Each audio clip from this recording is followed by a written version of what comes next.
नमस्ते। चलिए आज हम इलेक्ट्रिकल सर्किट्स की अनोखी दुनिया में चलते हैं और उनके राज को समझते हैं। हाँ हाँ, आई नो। ऐसा कॉम्प्लिकेटेड सर्किट देखकर डर लगना तो बिल्कुल नॉर्मल है। इतने सारे तार, इतने सारे कंपोनेंट्स, पर चिंता मत कीजिए। इस एक्सप्लेनर के खत्म होने तक आप इस जैसे सर्किट्स को सॉल्व करने का तरीका सीख चुके होंगे, पक्का। तो इस पजल को सॉल्व करने के लिए ये है हमारा रोड मैप। देखिए, हम बिल्कुल बेसिक से शुरू करेंगे, सेल्स और ईएमएफ से। फिर हम किरचॉफ्स रूल्स को समझेंगे और आखिर में व्हीटस्टोन ब्रिज को देखेंगे। रेडी है? चलिए शुरू करते हैं। ठीक है, तो हर सर्किट की शुरुआत होती है उसके पावर सोर्स से, यानी कि उसके सेल या बैटरी से। तो चलिए सबसे पहले सर्किट के दिल को ही समझते हैं। सुजीत, एक सेल जो है ना, वो एक छोटा सा पावर हाउस है। ये अपने अंदर स्टोर की हुई केमिकल एनर्जी को इलेक्ट्रिकल एनर्जी में बदल देता है और यही एनर्जी करंट बनकर पूरे सर्किट में दौड़ती है और हर कंपोनेंट को चलाती है, जैसे कि ये रेजिस्टर। अब एक बहुत इंपॉर्टेंट कॉन्सेप्ट समझते हैं, ईएमएफ यानी इलेक्ट्रोमोटिव फोर्स। देखिए, नाम में फोर्स है, पर यह धक्का मुक्की वाला फोर्स बिल्कुल नहीं है। यह दरअसल एक सेल का फुल पोटेंशियल है, मतलब वो मैक्सिमम वोल्टेज जो सेल दे सकता है जब उससे कोई करंट नहीं लिया जा रहा हो। सिंपल। लेकिन असल जिंदगी में कोई भी चीज परफेक्ट नहीं होती, और सेल भी नहीं। सेल के अंदर जो केमिकल्स और पार्ट्स होते हैं ना, वो खुद भी करंट के रास्ते में थोड़ी सी रुकावट डालते हैं। इसी अंदरूनी रुकावट को हम कहते हैं इंटरनल रेजिस्टेंस। और इसी इंटरनल रेजिस्टेंस की वजह से एक सेल कभी अपना फुल पोटेंशियल डिलीवर नहीं कर पाता। जब भी उससे करंट यानी आई निकलता है तो कुछ वोल्टेज अंदर ही वेस्ट हो जाता है। इसलिए हमें बाहर जो वोल्टेज V मिलता है वो हमेशा उसके ईएमएफ से थोड़ा कम होता है। समझ गए?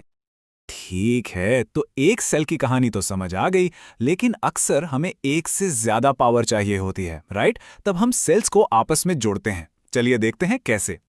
सेल्स को जोड़ने के दो मेन तरीके हैं। पहला, सीरीज, जैसे ट्रेन के डिब्बे एक के पीछे एक जुड़ते हैं, बिल्कुल वैसे। और दूसरा है पैरेलल, जैसे रेस में रनर्स एक साथ side by side start line पर खड़े होते हैं। ओके, तो ये टेबल इन दोनों कॉम्बिनेशंस का पूरा हिसाब किताब बताती है। ध्यान से देखिए, सीरीज में टोटल ईएमएफ और रेजिस्टेंस सीधे सीधे जुड़ जाते हैं, सिंपल एडिशन। जबकि पैरेलल में हिसाब थोड़ा अलग है, क्योंकि यहां करंट के पास मल्टीपल रास्ते होते हैं ना। लेकिन सवाल यह है कि हम अलग अलग तरीके से जोड़ते क्यों हैं? वेल, जवाब सिंपल है। जब हमें ज्यादा पावर या वोल्टेज चाहिए, जैसे एक टॉर्च लाइट में, हम सेल्स को सीरीज में जोड़ते हैं। और जब हमें बैटरी को ज्यादा देर तक चलाना हो, यानी ज्यादा करंट कैपेसिटी चाहिए, तब हम उसे पैरेलल में जोड़ते हैं। सीरीज और पैरेलल के रूल्स सिंपल सर्किट्स के लिए तो ठीक है, लेकिन जब सर्किट ऐसा दिखता है जहां कुछ समझ ही नहीं आ रहा कि कौन सीरीज में है और कौन पैरेलल में, तब हमारे सारे पुराने नियम फेल हो जाते हैं। तो अब क्या करें? ऐसे ही कॉम्प्लिकेटेड सर्किट्स के लिए मैदान में आते हैं हमारे हीरो गुस्ताव किरचॉफ। उनके दो नियम इन सर्किट्स को सॉल्व करने की मास्टर की हैं। चलिए उनका पहला नियम देखते हैं, द जंक्शन रूल। ये नियम बहुत ही सिंपल और लॉजिकल है। ये कहता है कि सर्किट के किसी भी चौराहा या जंक्शन पर जितना भी करंट आ रहा है, ठीक उतना ही करंट वहां से जाएगा। करंट कहीं पर भी रुकता या जमा नहीं होता। आसान है ना? इस नियम के पीछे का प्रिंसिपल है कंजर्वेशन ऑफ चार्ज। इसका मतलब यह है कि चार्ज को ना पैदा किया जा सकता है ना खत्म। इसे आप पानी के पाइप्स की तरह सोचिए। एक टी पॉइंट पर जितना पानी एक पाइप से आएगा, उतना ही बाकी दो पाइप से मिलकर बाहर जाएगा। Simple as that. पहला नियम आसान था। आइए अब आते हैं किरचॉफ के दूसरे और असली गेम चेंजर नियम पर। इसे कहते हैं द लूप रूल। और यकीन मानिए, यही वो चाबी है जो सबसे मुश्किल सर्किट्स का ताला खोलेगी। ये किरचॉफ नियम कहता है कि अगर आप सर्किट के किसी भी बंद रास्ते या लूप का एक पूरा चक्कर काटकर वापस अपने स्टार्टिंग पॉइंट पर आ जाते हैं, तो रास्ते में हुए सारे वोल्टेज गेन्स और ड्रॉप्स का कुल जोड़ हमेशा जीरो होगा, ऑलवेज। इसके पीछे का प्रिंसिपल है कंजर्वेशन ऑफ एनर्जी। इसे ऐसे समझिए जैसे आप किसी पहाड़ी पर चढ़ते हैं और फिर उतरकर वापस उसी जगह आ जाते हैं। भले ही आप ऊपर नीचे हुए, लेकिन आपकी हाइट में नेट चेंज तो जीरो ही हुआ ना। वोल्टेज के साथ भी ऐसा ही है। एक बंद लूप में आप जहां से शुरू करते हैं वहीं खत्म करते हैं। तो इस रूल को इस्तेमाल कैसे करें? बहुत आसान है, बस इन स्टेप्स को फॉलो कीजिए।